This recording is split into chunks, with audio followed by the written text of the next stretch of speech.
मुद्दे पे मैं पहली तो गवर्नमेंट को ये बताना चाहता हूँ। दूसरा इंपॉर्टेंट मुद्दा है, जिस चीज के लिए अनबंडलिंग की गई थी कि डिपार्टमेंट में जितने भी इंजीनियर्स हैं उनकी रेगुलराइजेशन टाइमली होगी, जितने भी नीचे वर्कर्स हैं उनकी रेगुलराइजेशन डेली वेजेस की टाइमली होगी।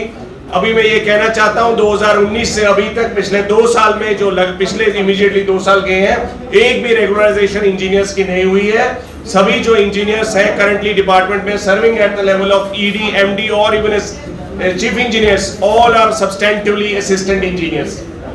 ये पूरे देश में कहीं ऐसा एग्जाम्पल नहीं है और पिछले लगातार ये हमारा तीसरा टेन्योर है और हमें ये शर्म के साथ कहना पड़ रहा है कि गवर्नमेंट लगातार जो इस चीज को इग्नोर कर रही है और भी रेगुलराइजेशन के मामले में हमारी कोई भी प्रोग्रेस पिछले 2 साल में नहीं आई।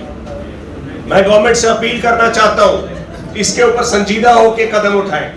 दूसरा मैं कहना चाहता हूँ पावर डेवलपमेंट डिपार्टमेंट में 10 से ज्यादा चीफ इंजीनियर की पोस्टें खाली हैं। मार्च 2023 के बाद, मार्च 2023 में स्पेसिफिकली 1.5 साल होने को हो गया, एक भी चीफ इंजीनियर की प्रमोशन नहीं की गई।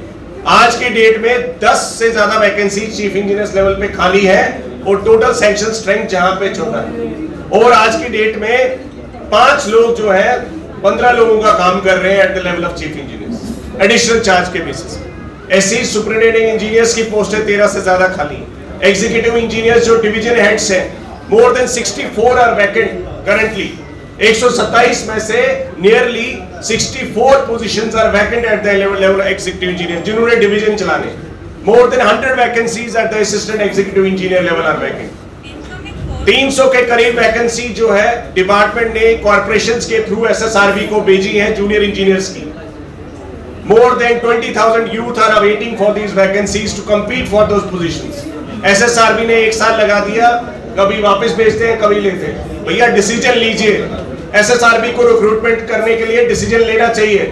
यूथ को कितनी बारी आप कहेंगे कि हम वैकेंसी एडवर्टाइज करने वाले हैं। अब आपके पास एडवर्टीजमेंट के लिए कोई बहाना नहीं चलेगा, आप यूथ को अपॉर्चुनिटी दीजिए। और डिपार्टमेंट में भी जो इतना बड़ा इंफ्रास्ट्रक्चर रेज किया जा रहा है, कंज्यूमर ग्रीवेंसेस इतनी पाइल अप होती जा रही हैं। 5600 करोड़ का बजट जो है आरडीएसएस के थ्रू पावर सेक्टर में इंप्लीमेंट होने जा रहा है और जूनियर इंजीनियर्स हमारे पास है ही नहीं। ग्राउंड पे सुपरविजन 0 हो रहा है। ऐसी एनफोर्समेंट एजेंसीज हमारी काम नहीं कर नहीं पा रही है। एक इंसान जो जूनियर इंजीनियर 28 से ज्यादा फीडर चला रहा है। ये सब चीजों के ऊपर डिफरेंट एजेंसीज आपस में बॉल टॉसिंग कर रही हैं। मैं ये गवर्नमेंट को रिक्वेस्ट करना चाहता हूं कि एसएसआरबी को इमीडिएटली इंस्ट्रक्शंस दी जाए कि अगले 15 दिन में रिक्रूटमेंट की एडवर्टीजमेंट नोटिफिकेशन आनी चाहिए और इलेक्शनों के बीच में ऐसा दौर नहीं आना चाहिए कि हम फिर से 2-3 महीने कोई रिक्रूटमेंट नहीं। तो मैं गवर्नमेंट से अपील करना चाहता हूं इमीडिएटली रिक्रूटमेंट के मामले पे before the code of conduct if it happens comes into place, recruitment should be immediately started. We cannot face the people anymore without any manpower. At the same time, मैं government से कहना चाहता हूँ on account of poor billing efficiency, हमारे जम्मू के 4 और नजदीकन कश्मीर के भी 10 इंजीनियर्स को सस्पेंड किया गया on account of poor billing and collection efficiency, AT&C losses को लेके। आज की डेट में इंजीनियर्स ओवरबर्डन्ड होने के साथ साथ इतना मेहनत करने के बावजूद सस्पेंशन फेस कर रहे हैं। उनकी रीइंस्टेटमेंट के लिए हमने बार-बार गुहार लगाई, चीफ सेक्रेटरी साहब की डिस्कशंस भी हुई और आज की डेट में अभी भी 6 मंथ्स है पास्ड ऑन, उनकी रीइंस्टेटमेंट नहीं की गई। This is really undemocratic. At the same time मैं गवर्नमेंट से कहना चाहता हूँ एश्योर्ड कैरियर प्रोग्रेशन जो इंजीनियर्स के फेवर में 2018 में अप्रूव किया गया था कैबिनेट में, जिसका यूटी एडमिनिस्ट्रेशन ने कोई संज्ञान नहीं लिया।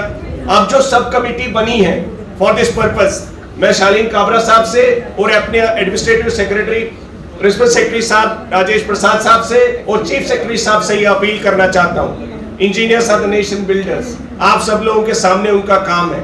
जिस तरीके से आप veterinary doctors, police, KPS, KS officer सभी को आपने एश्योर्ड कैरियर प्रोग्रेशन के ब्रैकेट में लाया। गेस्टेड कैडर के पास स्टैग्नेशन इतनी ज्यादा है कि एक एई जो है 10 साल 12 साल भी एई की पोजीशन पे कंटिन्यू कर रहा है। एक एडब्ल्यू जो है नेक्स्ट लेवल पे प्रमोट नहीं हो रहा है। तो इस लेवल इसके लिए स्टैग्नेशन को रिमूव करने के लिए assured career progressions engineers in general और power development department in particular के लिए इमीडिएटली अनाउंस करना चाहिए before the code of conduct sets इन।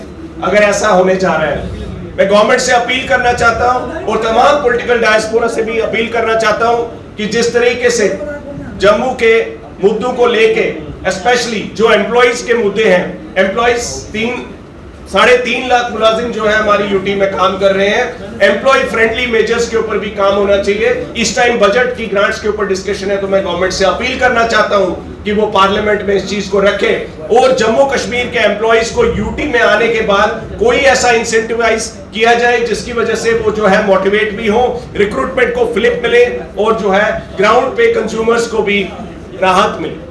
तो मैं इसी के साथ आप सबके माध्यम से ये अपील करना चाहता हूं गवर्नमेंट को कि लगातार जितने भी वैकेंसीज हैं पावर डेवलपमेंट डिपार्टमेंट में क्रॉस हायरार्की उनको फिल किया जाए, ग्रांट इन एड मैकेनिज्म को खत्म करके वापस कॉर्पोरेशंस को समेट के डिपार्टमेंट को कन्वर्ट किया जाए और इमीडिएटली जो है जो हमारी रेगुलराइजेशन प्रोसेस है डाउन द लाइन उसको इमीडिएटली स्मूथली जो है कंडक्ट करके उसको मुकाम तक पहुंचाया जाए। Thank you.